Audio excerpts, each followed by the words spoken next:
기원명사는 아나타핀디카 원인이라고 그러죠. 호살라하고 아나타핀디카라는 태자가 이 동상을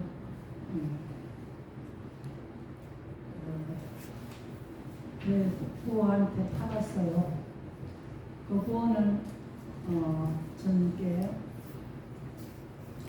좋은 수행처를 만들어 드리려고 그래서 한 것이고, 그래서 기원 형사 여기가 스님이 제일 오래 계셨고, 참 그 당시 지었지만은 그 틀을 보면은 굉장히 굉장하게 잘 지었어요. 그래서 거기서 24년이나 계셨다고 그러잖아요. 거기서 이제 하신 말씀인데, 비구들이여 그대들에게 조건과 되어 도움되는 것이 함께한 순수로운 바른 선매를 쓰라리라. 비구들한테 바른 선매를 쓰란다. 선매는 우리가 마음이 하나가 된 것을 선매라고 해요. 번뇌는 갈래로 마음이 산란한 것을 번뇌라고 그러고, 선매는 하나가 됐다는 거예요. 일심이 되었다는 것이 선매입니다.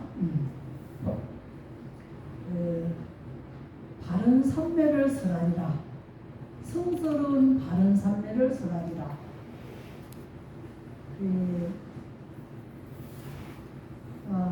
부처님께서 아주 결심을 하신 거예요. 바른 선매도 안 해본 사람은 하나도 이해가 안 되지만은 또 했어도 또 바른 선매가 또 다르거든요. 그것을 듣고 마음에 잘 잡돌이하여라. 그래서 비구들은 이해드리겠습니다.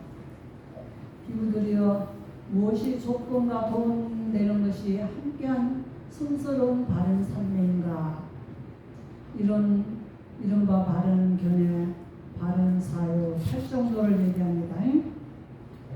팔정도는 여러분들 다 아시죠? 예. 팔정도, 바른 삶, 제일 처음에 바른 견해가 제일 먼저예요. 바른 견해, 그 다음에 바른 사유, 바른 말, 바른 행위, 바른 생계, 바른 정진, 바른 마음 챙김이 있으니 여러분 비구들이여 이들 7가지 구성 요소를 갖춘 마음이 한 끝에 집중됨을 일러 성스러운 바른 선매가 조건을 가졌다고도 하고 도움되는 것이 함께 했다고도 한다.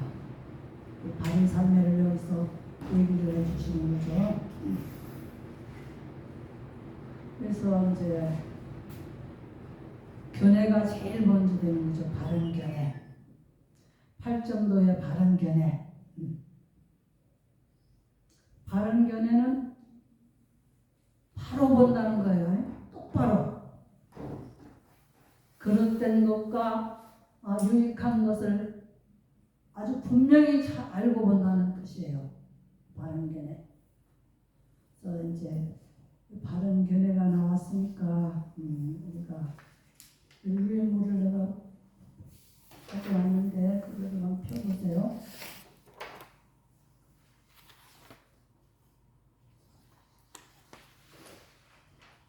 이 8정도에서 바른 견해가 제일 먼저다.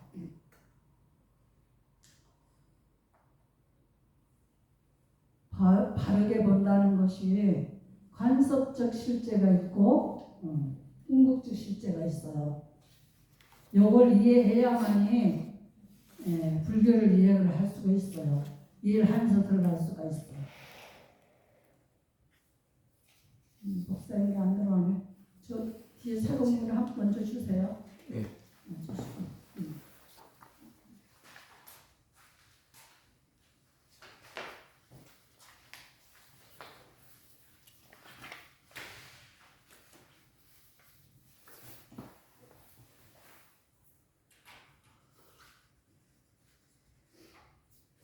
관습적 실제라는 것은 무엇이냐 하면은 우리가 한 번 몸을 받으면 죽을 때까지 몸을 가지고 가죠?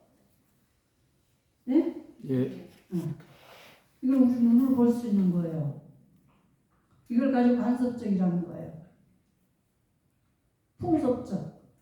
어서 오세요. 왜 앉으세요? 야, 앞으로 앉으시오.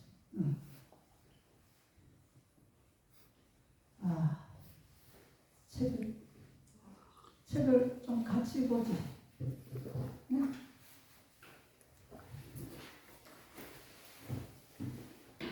전화해가 책 하나 들어가자. 전화해가지고 가져가.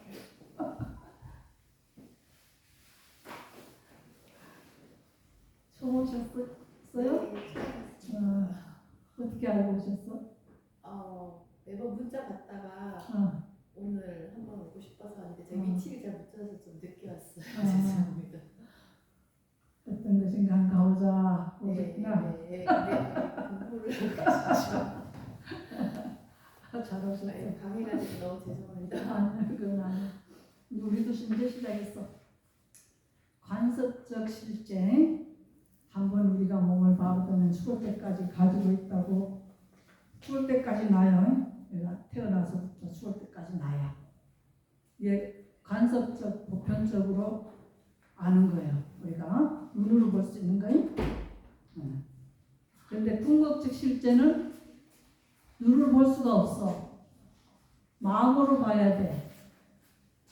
수행을 해서. 안 돼? 사무실 나무가 안 시간 이걸 이렇게 해. 아무도 없어? 네, 여기 그리들이 있네요. 거기다 해봐요. 그래서 이 간섭적 실제는 우리가 이해하기가 쉽죠. 말하기는. 그런데 간섭적 실제에서도 스님들이 맨날 법문할 때 우상하다, 무하다. 이 실제 있는데 무하다, 무상하다 맨날 그러거든요. 그거는 깨달은 차원에서 보는 거예요. 깨달은 차원에서 불교의 내 마음을 확실히 알고 본 그 상태에서 말하는 것이 우리 간섭적 실제에 있는 이 몸을 허망하다, 우상하다, 자아가 없다. 그렇게 말하거든요. 이제 그걸 위해서 비유를 한번 비유를 넣는 이야기가 있습니다. 미린다 왕과 나가세나 존자의 대화의 한 일인데, 미린다 왕이 나가세나 존자 비스님을 뵙고는 하는 말이, 제가 어떤 이름으로 당신을 부르면은 내가 당신을 알겠습니까? 여러분들 나 해돈 스님을 이름으로는 알지만 얼굴로도 이렇게 보면 알지만은 나 내용으로는 모르잖아요, 그죠? 내용을 알 수 있어요? 나를 정말 알 수 있어요? 안다고 그래도 개념적으로 아는 거예요. 근데 여기서 이제 민다왕이 제가 어떤 이름으로 부르면 당신을 알겠습니까? 라고 질문을 하자 나가세나 존자 하는 말이, 나는 나의 도반들이 나를 나가세나라고 부릅니다. 나를 해돈 스님이라고 부릅니다. 그러니까 그리고는 또 하지만 그 이름과 그것이 나타내는 사람은 실제로 존재하지 않습니다.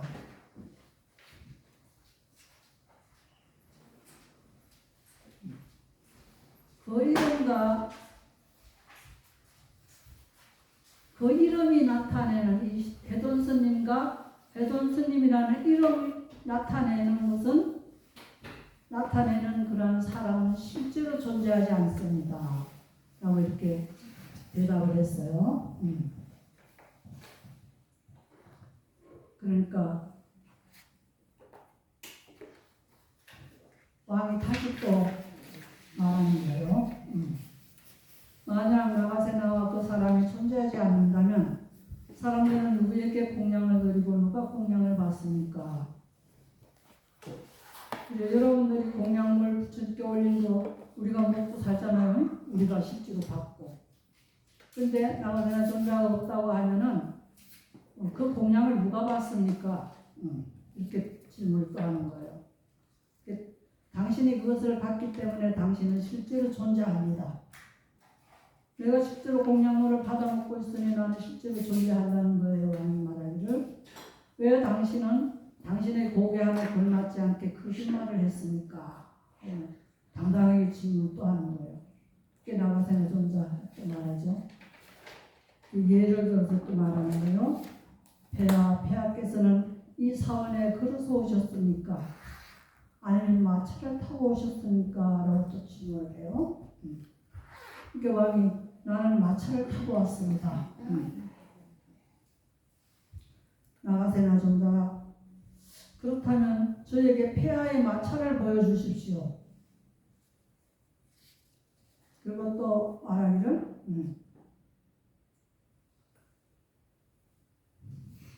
말이 마차입니까? 마차라고 하면은 말이 마차입니까? 바퀴가 마차입니까? 차축이 마차입니까? 말 끄는 수레가 마차입니까? 라고 계속 또 질문을 합니다. 그 마차를 우리가 따지고 보면 어떤 것을 탁 집어서 마차라고 할 수 있겠어요? 네? 오늘 내가 해돈 스님인데 해돈 스님 말하는 입이 해돈 스님인가? 보는 눈이 해돈 스님인가? 이렇게 움직이는 몸이 해돈 스님인가? 이렇게 따지고 본다면은 어떤 것을 해돈 스님이라고 말할 수 있겠어요? 여러분들 본인 자체도 그렇고. 그러니까 다 아닙니다 했어요. 나가세나 존자가 폐하께서는 차축이 마차입니까? 말이 끄는 수레가 마차입니까? 라고 계속 질문을 합니다. 왕은 모든 질문에 대해 아닙니다. 말이 마차가 아닙니다. 바퀴가 마차가 아닙니다. 바퀴 축이 마차가 아닙니다. 수레가 마차가 아닙니다. 다 따지고 보니까 마차가 아니야. 다 법원적으로 보니까. 왕은 왕은 모든 질문에 대해 아닙니다라고 대답을 했어요. 세나존자. 말, 바퀴, 자축, 수레 등을 제외하고 마차가 존재합니까? 라고 물었다. 왕은 존재하지 않습니다. 라고 대답했어요.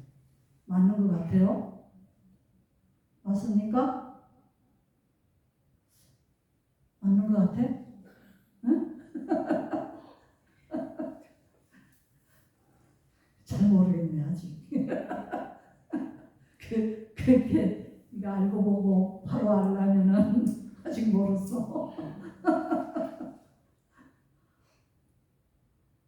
왕은 모든 질문이 아닙니다라고 대답했고 나가 세나존자 또 말, 바퀴, 자축, 수레 등을 제외하고 마차가 존재합니까? 라고 또 물었어. 그러니까 존재하지 않습니다. 또 그렇게 대답했어. 그래서 나가세나 존자 또 말하기를 이에 나가세나 존자는 폐하께서는 마차 타고 이렇게 오셨다고 했습니다.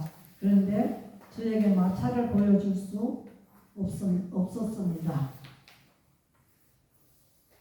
마차를 타고 왔는데 마차를 실제 보여달라니까 보여줄 수가 없었어. 어떤 게 마차라고 꼭 집어서 말할 수가 없어. 나가세나 존자. 이에 나가세나 존자는 폐하께서는 마차 타고 이곳에 오셨다고 했습니다. 그런데 저에게 마차를 보여줄 수 없었습니다.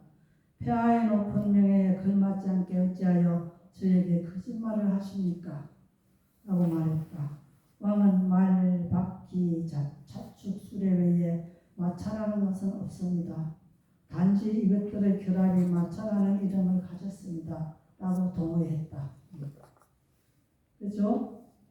마차라는 것은 말과 수레와 여러 가지 구비된 기능이 다 합쳐졌을 때 마차라고 하는 걸 이왕이 이해를 한 거예요.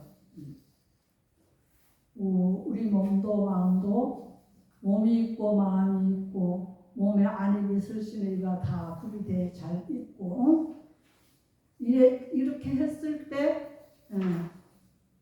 풍속적인 걸 나라고 그래요. 풍속적으로 간섭적으로 나라고 그래요.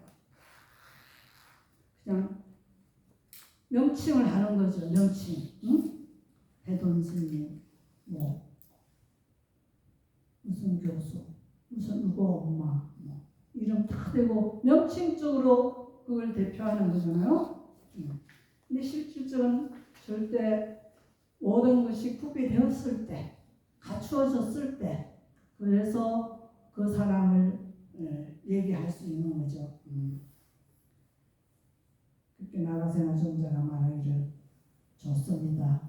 폐하께서는 마차를 이해했던 것처럼 나가세나를 이해해야 합니다. 나가세나를 뭐라고 부르는 당신을 내가 확실히 알겠습니까? 하고 스메왕이 질문을 했는데 그에 대해서 이제 이런 비유를 다 들고 나서 왕이 이해했을 때 왕의 질문을 여기서 대신하잖아요. 폐하께서는 마차를 이해했던 것처럼 나가세나를 이해해야 합니다. 라고 말했습니다. 이해가 됩니까? 예? 이해돼요? 왜 나라는 것이 이 세상은 서로 대화하고 나누고 표현을 해야 되기 때문에 이름으로 대표하는 거예요. 이름으로. 근데 그 이름으로 실질적으로 알려고 하면 그 이름 가지고는 몰라요. 다 분석해 봐야 돼요. 예. 몸도 이렇게 분석해 봐야 되고 마음도 분석해 봐야만이 나의 마음이 이렇게 18개와 육권 60해서 18개와 색수상의 신 5원으로 이렇게 다 나누어져 있구나. 이것을 이해하면은 불교 이해하기가 참 쉬워요. 이거는 다 관찰하고 체험에서 나온 거예요. 나는 매일같이 관찰해요. 이게 수행입니다. 자기를 우리가 부처님 말씀이 뭐냐면은 부처님이 마음을 어떻게 어떤 것이다, 어떻게 보고 어떻게 찾아야 한다 하는 하나의 그 가이드. 응? 마음을 그렇게 관찰해봐야 돼. 몸도 관찰해보고. 그래야지 이것이 나한테 유익한 것인가, 나의 지금 생각하고 행동하는 이것이 나한테 유익한 것인가, 남을 해치지 않는 것인가, 이것을 관찰할 줄 알아야 돼. 또 관찰했을 때 이것이 정말로 해로운 것이다. 남도 해치고 나를 해치는 이러한 행동과 말이구나. 이렇게 했을 때 우리는 그걸 다 고칠 수 있잖아요. 그 변화를 그렇게 해야만이 변화가 되는 거예요. 내가 실제로 관찰해 봤을 때 확실히 내가 알게 되니까 그렇게 해서 내가 변화되는 거예요. 그래서 고통으로 가는 거냐 행복으로 가는 거냐 내가 선택할 수 있는 길이에요. 그렇지 않을 때는 무명이라는 건 어두운 세상이에요. 어두운 세상이라서 어떤 것이 옳은 길인지 어떤 것이 그런 길이라는 걸 잘 몰라. 그래서 말도 막 하고 행동도 마구 막 해. 하고 나니까 이것이 괴롭구나. 내가 잘못행해서 이것이 괴롭구나. 굉장히 후회했는데 후회하는 것도 다행한 일이지만 후회 못하는 사람도 있어요. 남만 탓하고. 잘못했구나. 이렇게 그렇게 하기 전에 우리가 마음을 관찰을 하고 몸을 관찰을 하면은 하기 전에 모든 것이 미연에 방지가 되는 거예요. 옳은 길로 갈 수 있는 길이요. 고통을 여의는 길로 갈 수 있는 길이에요. 나의 고통이 없어요. 내가 충만하게 다 했기 때문에, 충만하게 신구의로 다 뜻과 말과 행동으로 다 내가 원만하게 했기 때문에 나한테는 후회 없는 일이에요. 그래서 행복한 거예요. 마음이 그래서 편안한 것이고, 그렇지 않고 무지한 상태에서 관찰해보지도 않고 이렇게 부처님 말씀하신 것도 이해도 잘 안 되고 믿음이 오지 않고, 그래서 막 했을 때 자기 고통이 오면 내가 부처님께 가서 절도 얼마 하고 기도도 했는데 부처님도 소용없어 이런 식이잖아요. 그렇게 가잖아.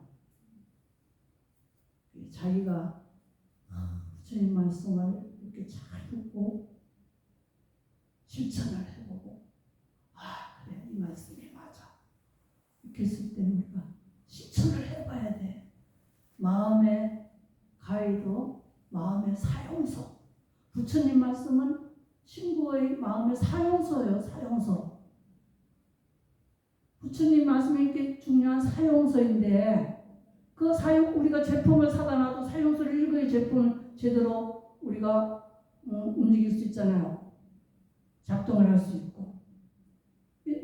사용서를 우리는 가장 중요한 나의 사용서를 우리가 한번 읽어보지도 안 하고 한번 체험해보지도 안 하고 작동을 하니까 자충우돌로 막 그냥 흘러가는 거지.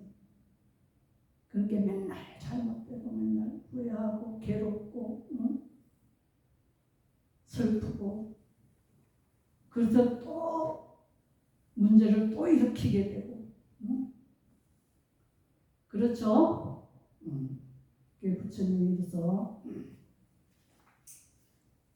여기에 이렇게 아주 중요한 팔정도를 아주 중요하게 조목조목 잘 따져서 얘기해 놓으셨어요. 네. 간섭저 집제 바른삼매, 세 번째 이 팔정도를 더 얘기하셨고, 이제 첫 번째 견해입니다. 견해 4번. 비구들이여 거기서 바른 견해가 먼저이다. 팔정도에서 바른 견해가 먼저이다. 이게 중요하죠. 왜? 바로 보고 바로 알아야 돼. 알아야 다음 것이 실행이 되는 거예요. 그래서 팔정도 견해가 아주 중요합니다. 견해가 내가 지금 말씀드린 게 다 견해였어요. 비구들이여 어떻게 바른 견해가 먼저인가? 그는 그릇된 견해를 그릇된 견해라고 꿰뚫어 알고 바른 견해를 바른 견해라고 꿰뚫어 안다. 이것이 그의 바른 견해이다. 꿰뚫어 안다는 건 확실히 안다는 거예요. 꿰뚫어 안다는 것은 통찰되어서 확실히 안다는 거예요. 내가 내를 관찰해서 부처님이 부처님 말씀이 맞습니다 하고 확실히 내가 도장 찍을 수 있는 것이 바른 견해예요. 이 바른 견해가 제일 먼저이다.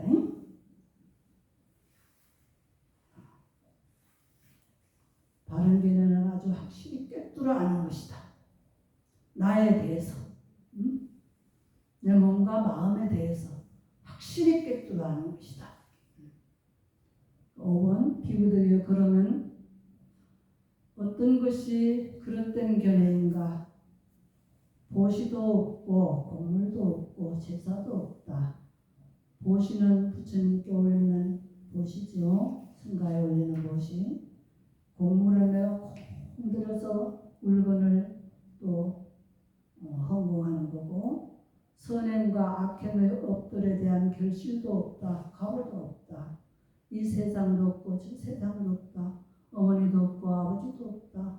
화생하는 중생도 없고 이 세상과 저 세상을 스스로 세상의 죄로 알고 실현하여 선언하는 득스럽고 바른 도를 부족한 사문 바라는 들도 이 세상에는 없다라고 하는 것이 그릇된 견해이다. 종교가 없는 사람들은 그렇게 말해요. 죽으면 그만이지 뭐가 있어? 이렇게 말해요. 이게 이 말입니다. 사후단멸론. 그걸 누가 알아? 누가 봤어? 이런 식이잖아. 부처님이 이렇게 체험해가지고 아무리 말씀을 해도 불자들도 그래요. 불자들도 깊이 들어가 공부 안 해본 사람은 이렇게 말해요. 누가 가봤어요? 천상 얘기하면 거기 가봤어요? 갔다 왔어요? 이래. 믿음이 안 가. 아무리 좋은 말을 해도 믿음이 안 가. 이게 무명이야. 그런 것이 이렇게 사후단멸론이라는 것이 그릇된 견해다. 6번 비구들이여 그러면 어떤 것이 바른 견해인가? 비구들이여 나는 바른 견해는 두 가지라고 말한다. 비구들이여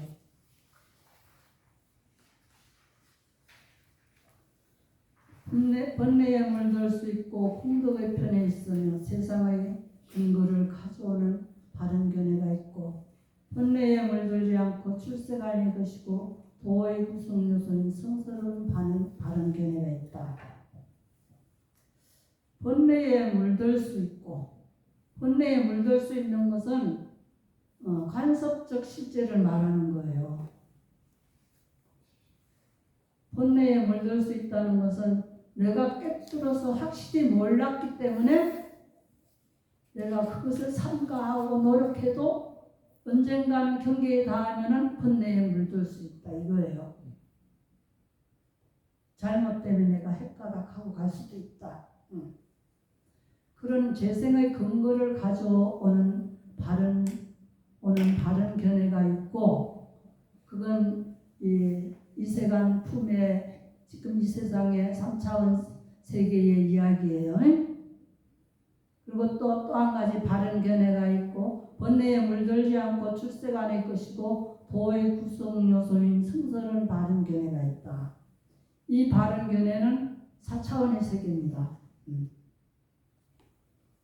이 세상에 내가 눈으로 볼 수 있는 세계가 아니고 마음의 세계는 눈으로 볼 수가 없어요. 마음의 세계를 얘기해 주는 거예요.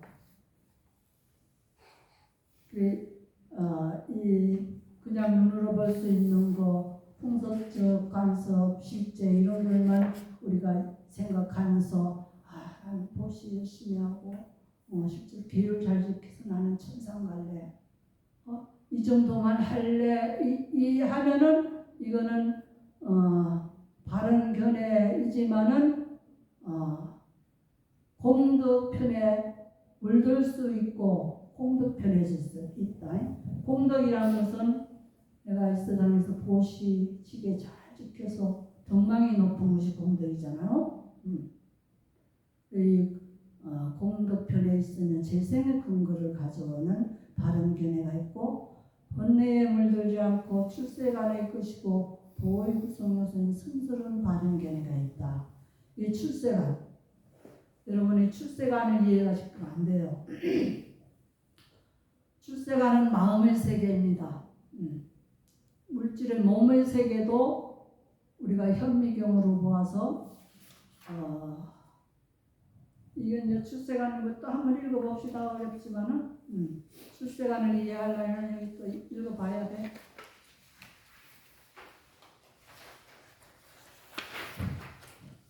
궁극적 실제. 궁극적 실제 한번 펴보세요.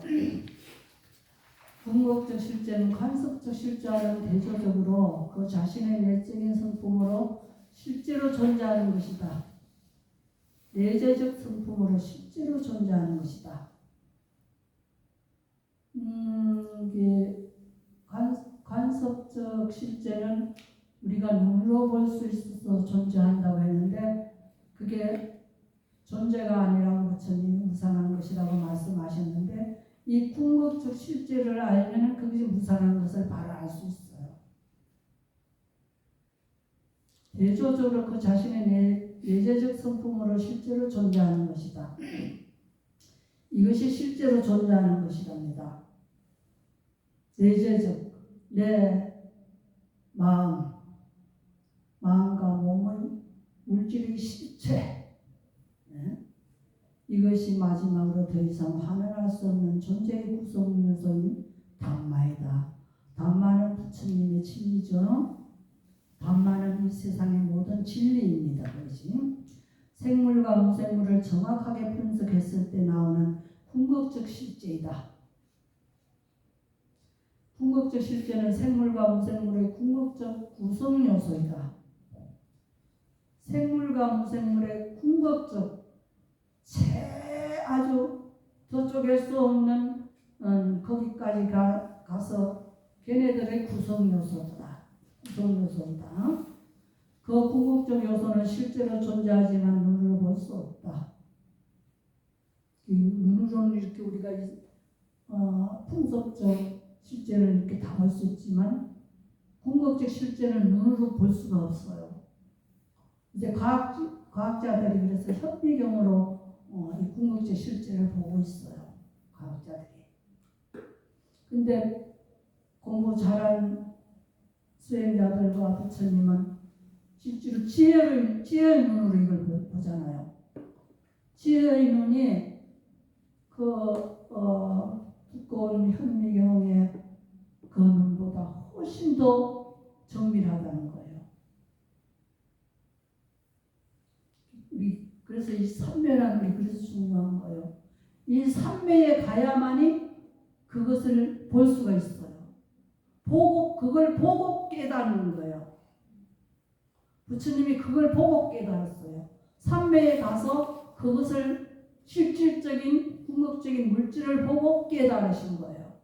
아, 이렇게 진짜 이거 공이구나. 참 허망한 것이구나. 이거를 나라고 생각하고 사는 이 자체가 착각이었구나. 그래서 이 수행이 중요한 거예요. 이 수행을 하면 모든 것을 벗어날 수 있는 길이 되는 거예요. 우리 고통은 물론이고 온갖 물질을 다 벗어날 수도 있어요.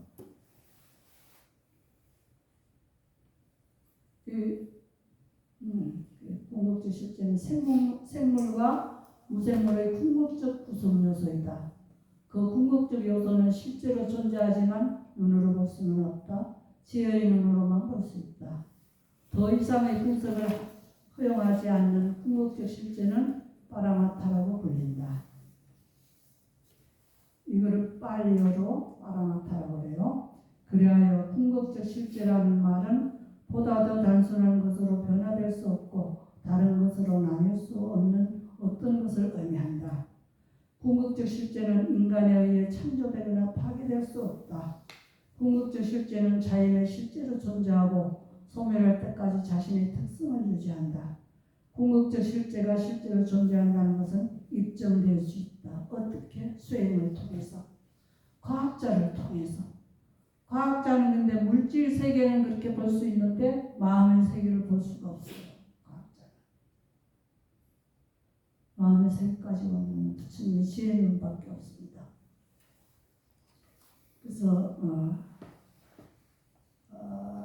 이게 수행으로 입증될 수 있는 거예요. 실제가 실제로 존재한다는 것은 입증될 수 있다. 수행으로 입증될 수 있다. 그 다음에는 이제 수행이 마음, 부수 이렇게 나오잖아요. 첫째 4가지가 있는데 마음은 우리 의식이에요. 의식. 여러분들 다 의식이 깨어 있어서 여기 오시고 생각하고 막 그러죠. 의식이 없는 사람은 몸은 있고 마음도 있지만 식물인간이죠. 식물인간. 우리 목사님 편안하게 마음 가지세요. 마음이 불편하네. 긴장되신 것 같아. 편안하게 푸세요. 마음 무수는 마음과 함께하는 것이다. 우리가 마음의 의식이 있고 의식과 함께하는 게 색수상행식이에요. 수상행식. 느낌과 느낌, 인식, 의도 그렇게 이 세 가지 다 포함해서 뭔가 다 포함해서 5원인데 이것을 마음이라고 그래요. 우리 마음, 정신. 정신은 있는데 정신을 돕는 것이 있어요. 안입이 있으시니까 이목구비 안입이 있으시니까 대상을 만났을 때 의식이 탁 알지 않습니까? 눈이 보살님을 딱 봤을 때 처음 오셨네? 딱 의식이 아는 거예요. 처음 온 거를. 예. 의식은 이렇게 아는 거예요. 예. 의식을 돕는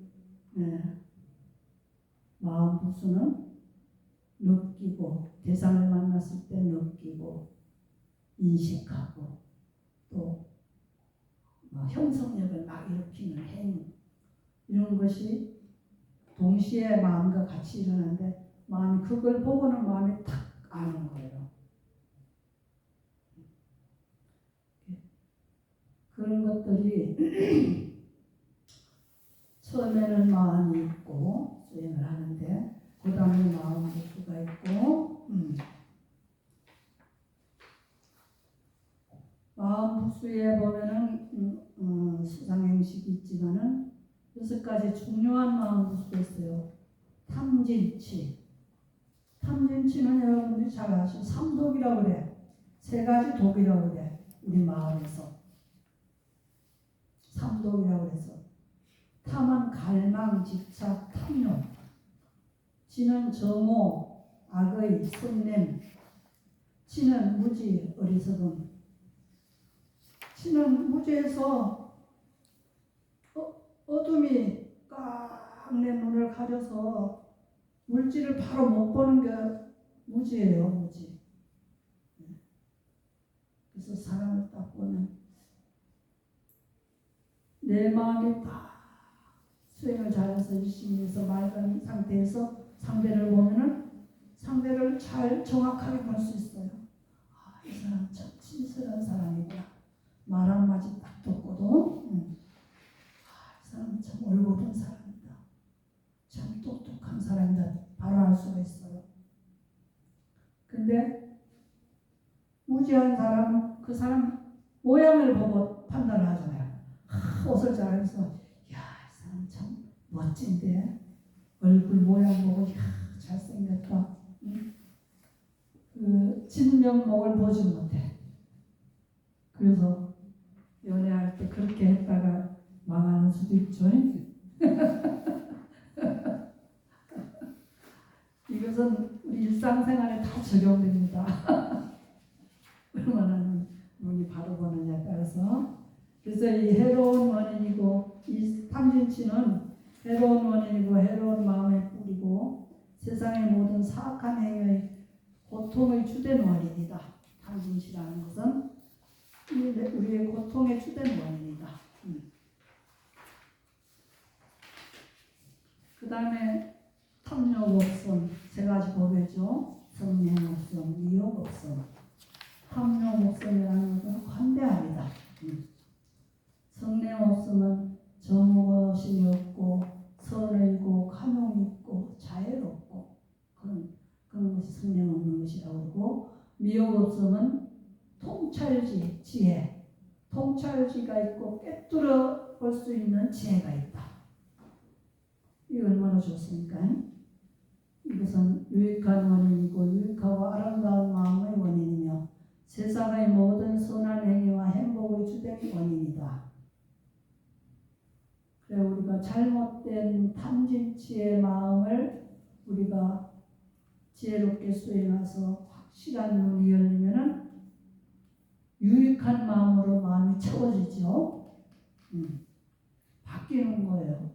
우리 마음이 확실히 바뀌는 거예요.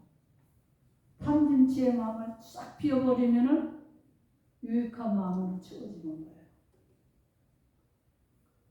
탐진치의 마음을 자꾸 버려가면서 유익한 마음을 자꾸 쓰면은 바뀌잖아요. 마음이 지혜로움으로 바뀐다. 통찰지가 있는 아주 건전한 마음으로 바뀐다. 근데 이제 마음은 읽고 세 번째 물질이 있죠. 물질은 추위나 더위와 같은 불리하거나 반대되는 물질적 조건으로 인해 형태, 색깔, 상태를 바꾸는 것으로 정의된다. 물질은 변화하는 것이요. 물질은 항상 변해요. 그죠? 봄에 새싹이 나가지고 가을에 낙엽이 질 때 항상 그 나무는 계속 변화했어요. 사람도 태어나서 지금까지 와서 올 때까지 계속 변화했어요. 눈으로 봐도 얼굴은 알 수 있죠. 변한 거예요. 근데 실질적인 실질적인 면으로 보면은 찰나찰나 변한다. 찰나찰나 변한다. 물질이 에너지로 바뀔 때 찰나찰나 변한다. 우리가 움직일 때 에너지가 찰나찰나 변하면서 행동이 가는 거예요. 에너지가 일어났다 사라졌다 계속 죽으면서 물질이 죽으면서 에너지를 방출하는 거예요. 그래서 이 몸이 움직이는 거예요. 내가 마음이 이걸 집어야 되겠다 할 때 생각을 냈을 때 이 시작하는 것은 물질이 에너지도 변해야지 이렇게 가서 이걸 할 수 있는 거예요. 이거 우리 지금 세상에는 거의 다 할 수 있어요. 과학이 발전돼서. 그런데 2600년 전에 부처님 지혜로 이걸 다 봤다는 거예요. 수행을 해서. 지금 에너지가 변해서 이렇게 행동을 할 수 있는 거는 보는데 마음이 움직여서 에너지가 물질의 행동으로 변하는 거는 과학적으로 지금 증명이 안 돼. 그것까지 부처님은 확실히 아는 거예요.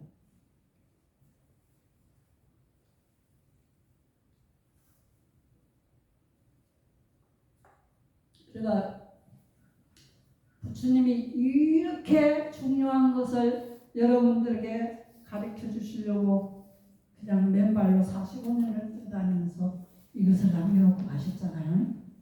근데 이 중요한 걸 여러분들이 몰라? 실천을 안 해? 에이 뭐 그런 게 그거는 수행자들만 하는 거야. 그건 부처님만 하는 거야. 이 치부해버린다니까? 부처님이 누구예요? 내가 수행해서 깨달으면 나도 부처님이에요. 근데 왜 자기를 그렇게 가대평가하냐고. 노력도 안 하고. 이 세상에 와서 왜 그렇게 허무하게 살다 가느냐 이 말이야. 나는 차고 딱 눈 뜨면은 아직 내가 살아있네. 아직 수행할 날이 있구나. 딱 생각해요. 이런 차고 일어나서 뭔 생각해? 밥해야지 부시시해가지고 이렇게 그 생각부터 먼저 할 거야. 여자분들은. 남자분들은 또 하루가 또 시작되네. 또 짜증난 사람이 이렇게 하고. 그 얼마나 소중한 시간인데 살아있네. 열심히 수행해야지. 나를 완벽하게 만들어 놓고 다음 생을 맞더라도 맞아야지.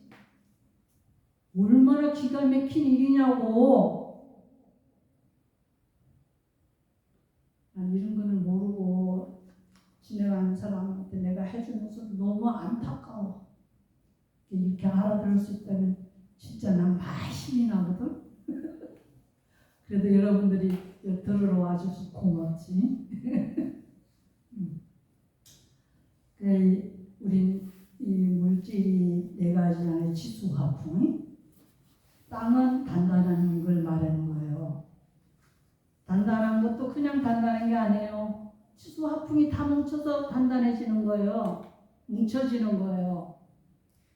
딱딱함만 있으면 부서져서 다 날아가 버리는데 그 물기가 들어가고 온기가 들어가고 또 바람 풍에 그 밀고 당기는 그러한 지탱의 힘이 들어갔을 때 치수와 풍이 이렇게 다 움직일 수 있는 것이 되는 거예요. 이 몸이 치수와 풍을 이루어질 때잖아요.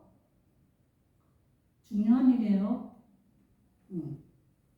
지는 딱딱함과 부드러움의 특성을 갖고 있는 경고성의 요소고, 수는 접착성과 유동성의 특성을 갖고 있는 액체성의 요소이고, 화는 따뜻함과 차가움의 특성을 갖고 있는 움직임의 요소이고, 풍은 밀침과 지탱의 특성을 갖고 있는 움직임의 요소이다.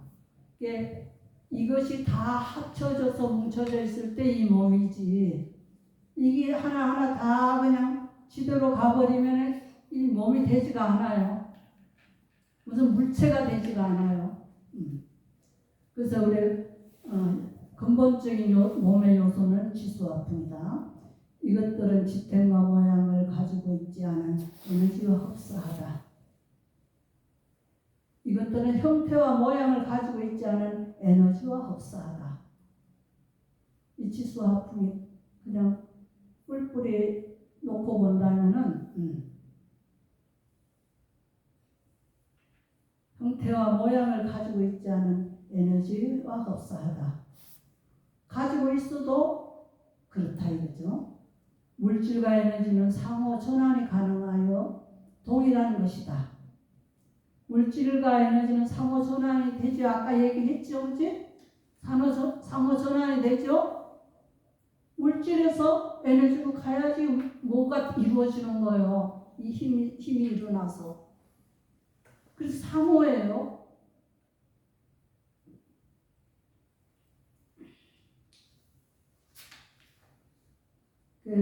이것들의 유형의 물질은 과학에서 알려진 모든 유형의 물질 및 에너지와 일치하다.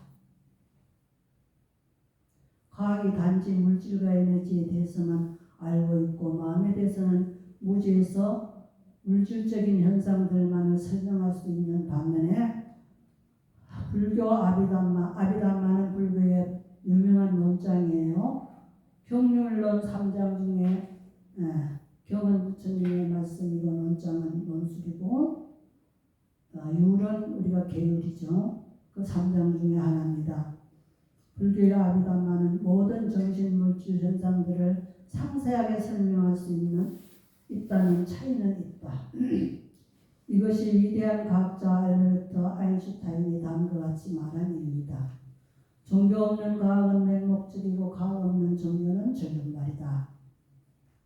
또 추가로 말하기를 현대의 과학적 요구에 대처할 수 있는 어떤 종교가 있다면 그것은 불교가 될 것이다. 그는 또한 말하기를 불교가 미래의 우주적 종교가 될 것이다. 과학을 정말로 해서 잘 알 수 있는 사람은 이렇게 박사가 되면은 정신의 물질 세계가 없는 것은 절름발이라고 하잖아요. 그렇지?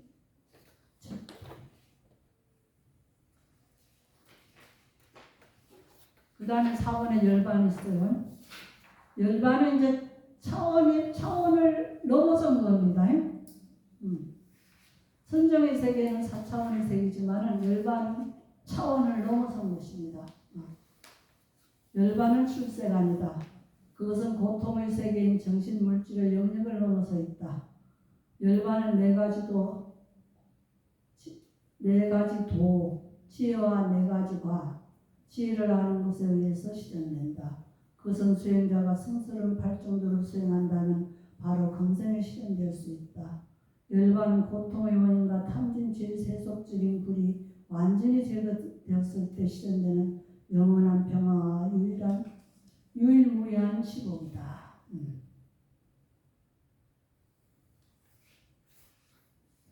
참 시당한 말씀이죠. 이렇게 되면 출세관을 여러분들 조금은 이해를 하죠. 출세관과 이 3차원 세계와 4차원 세계는 여러분들이 그러한 요새 현대말로 해야지 이해가 좀 잘 될 것 같아서 말하는데 4차원 세계는 물어볼 수 없는 세계입니다.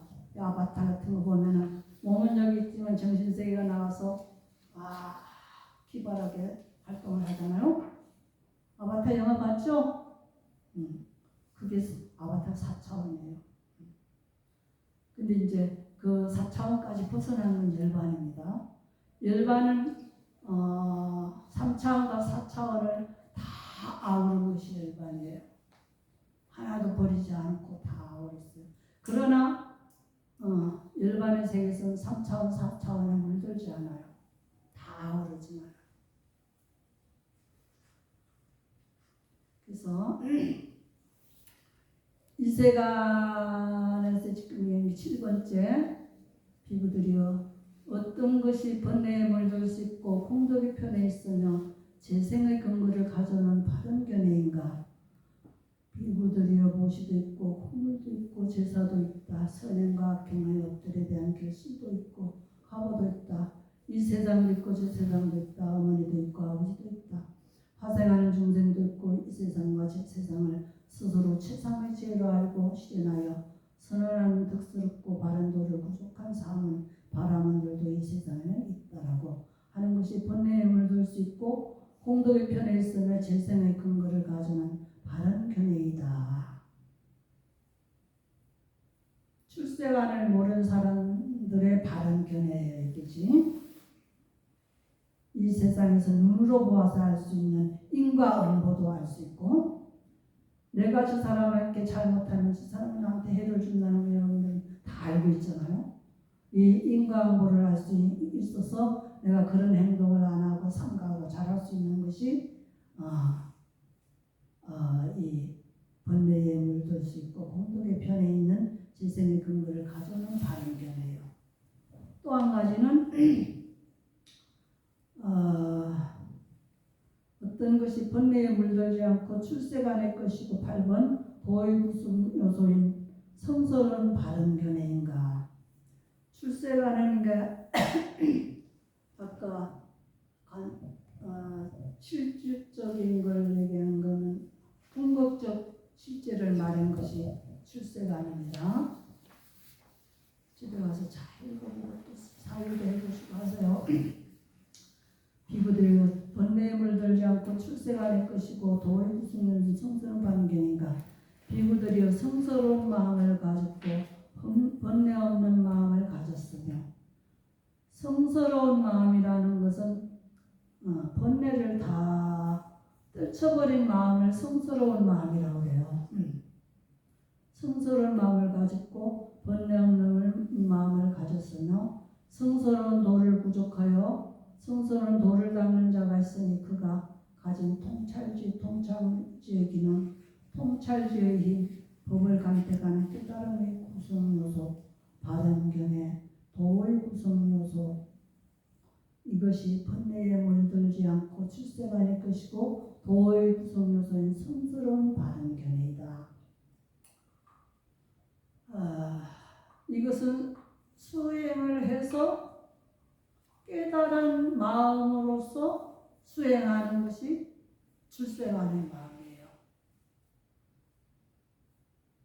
내 마음을 깨뚫어 보고 뭔가 마음을 깨뚫어 보고 내가 이렇구나. 정말 무상하구나. 정말 나라는 것이 없구나. 이렇게 확실히 깨달았을 때 수행할 수 있는 마음이 출세간의 마음이에요.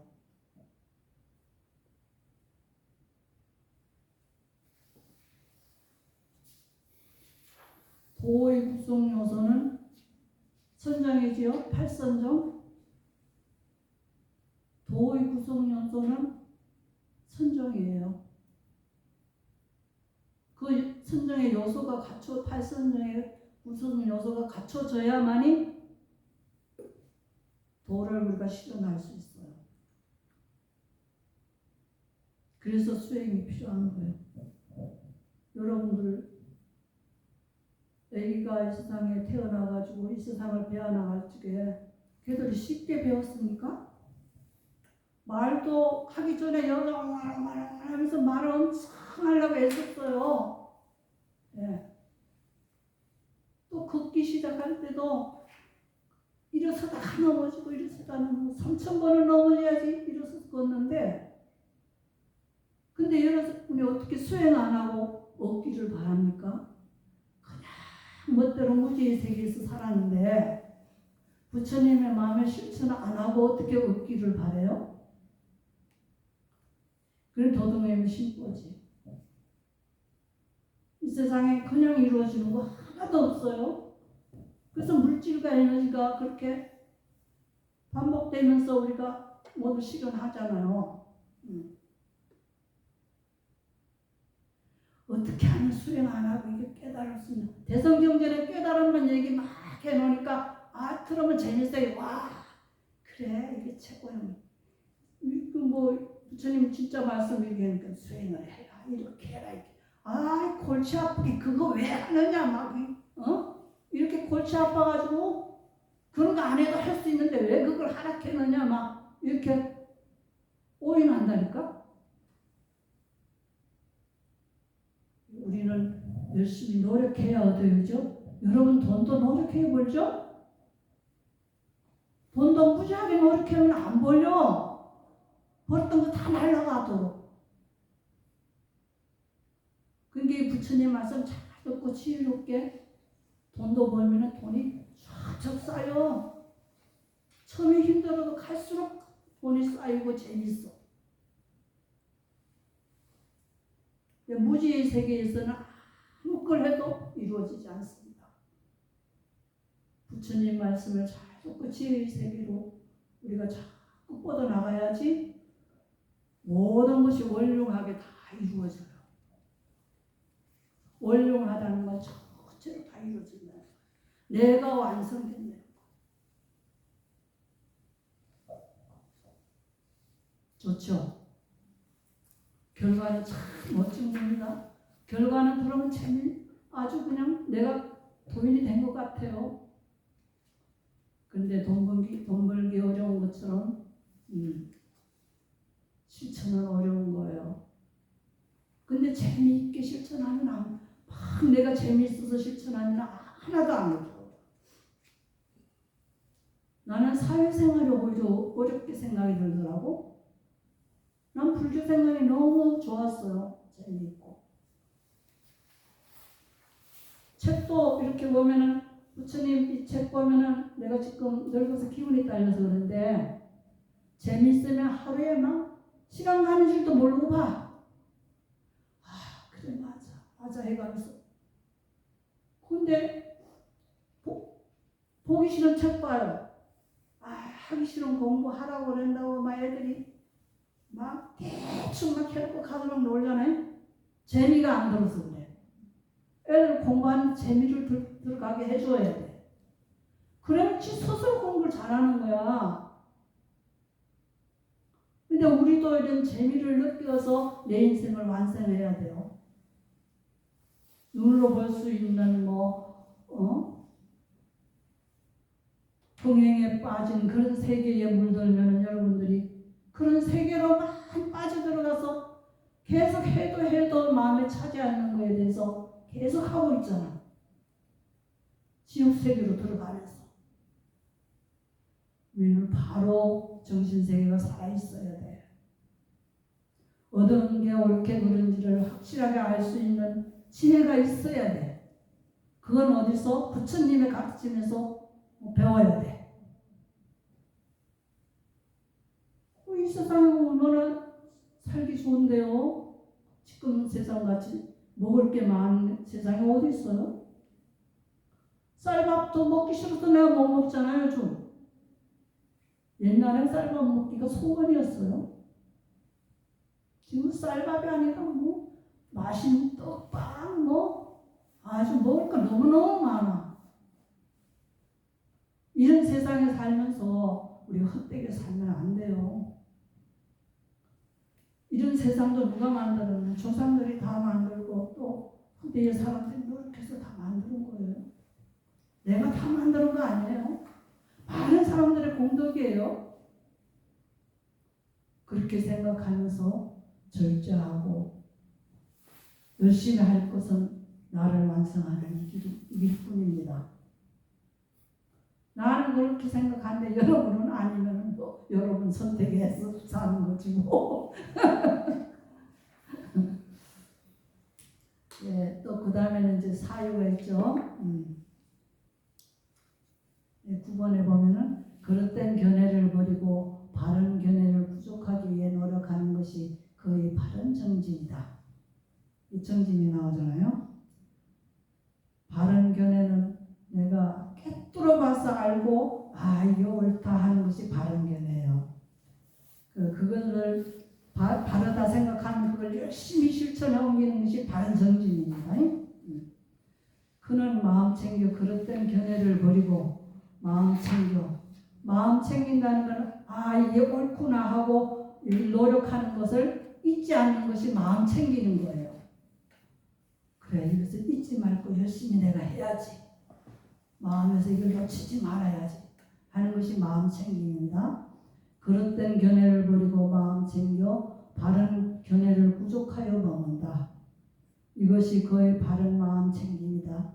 이처럼 이 세 가지 법이 바른 견해를 따르고 애워싸니 그것은 바른 견해, 바른 정진, 마음 챙김이다. 이 세 가지가 바른 정진, 바른 견해, 바른 정진, 바른 마음 챙김이 딱 에워싸서 내 마음을 딱 에워싸서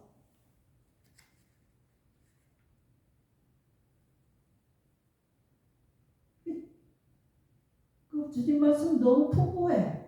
다 에워쌌대 내 마음. 다른 번뇌 망상이 못 들어오고 다 에워쌌대.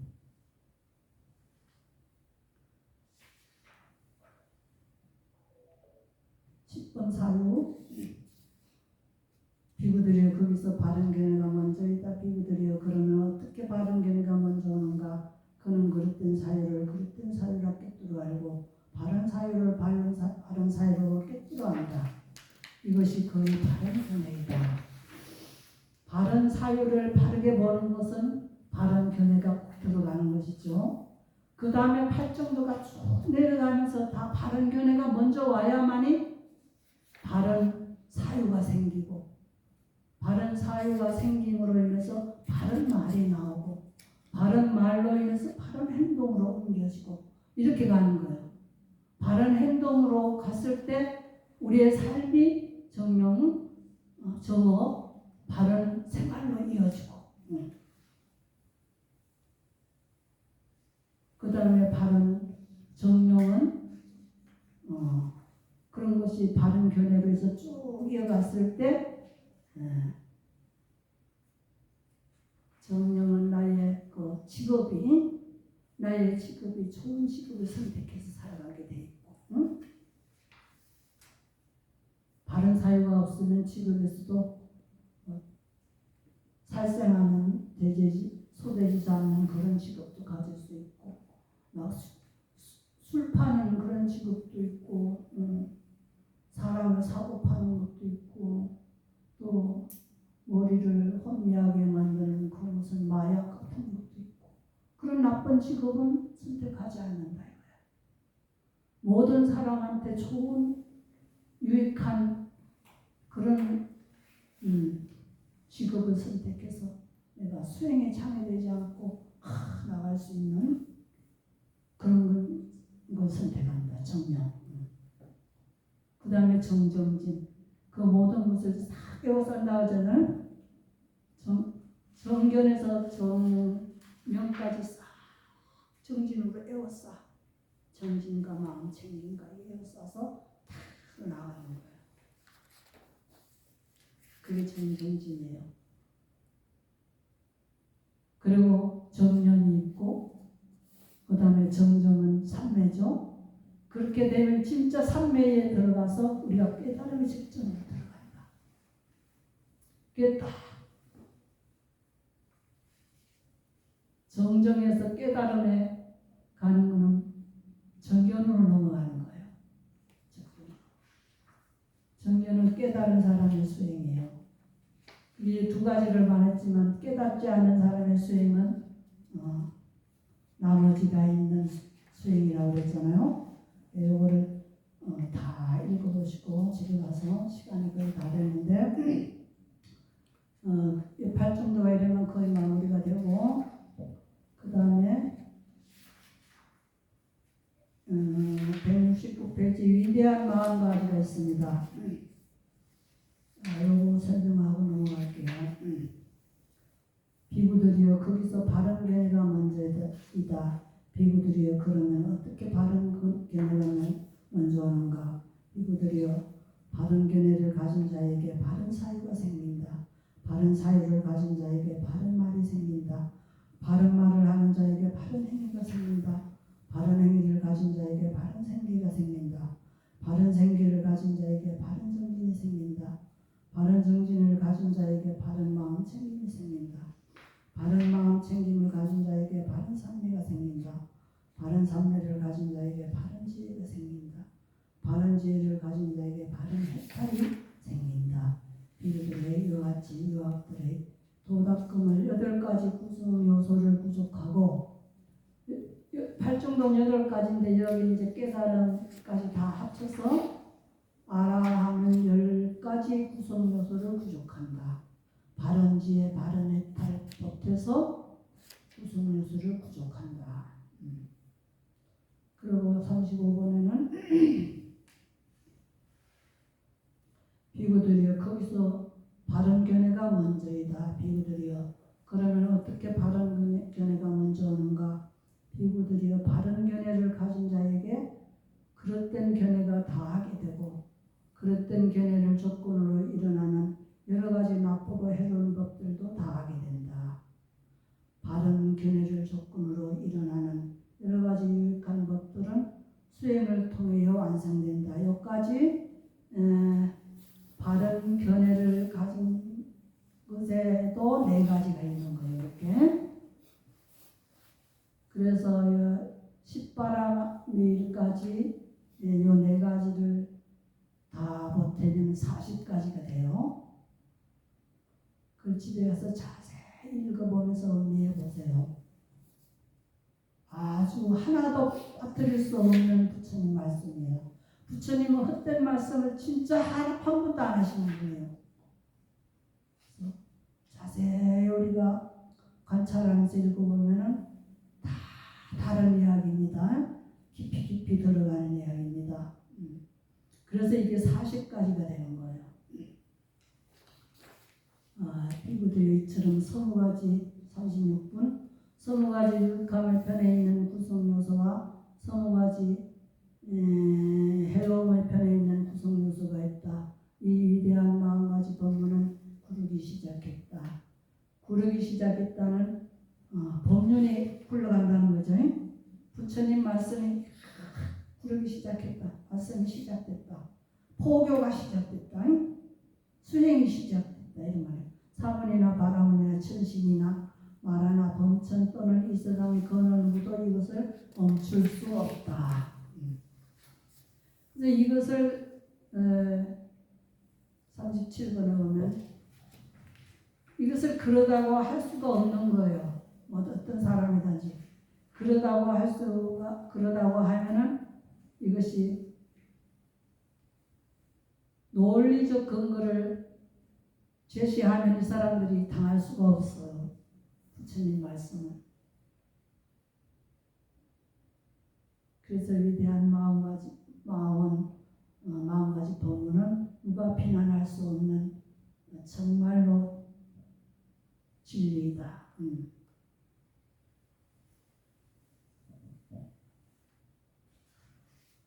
여러분들이 이걸 실습해서 오면은 내 말이 쏙 잘 들어갈 텐데 이 실습이 참 중요해요. 근데 안 읽고 들어오면 헷갈려요. 가서 집에 가서라도 좀 더 보시고 연구하세요. 그리고 수행 열심히 하세요. 그죠? 이 세상에 태어나서 보람 있는 건 나를 완벽하게 해가지고 하는 게 보람이에요. 나는 그렇게 생각해요. 뭐가 보람이에요? 여러분 명예가 보람입니까? 명예 축에는 아무것도 없어요. 재산이 보람입니까? 아니에요. 자손이 보람입니까? 아니에요. 죽으면 그건 다 소용없는 거예요. 가져가는 건 내 자신의 완벽성, 수행력을 가져가는 겁니다. 이것이 보람입니다. 이거 진리입니다. 그냥 헛되게 듣지 마세요. 네. 이것으로 마치겠습니다.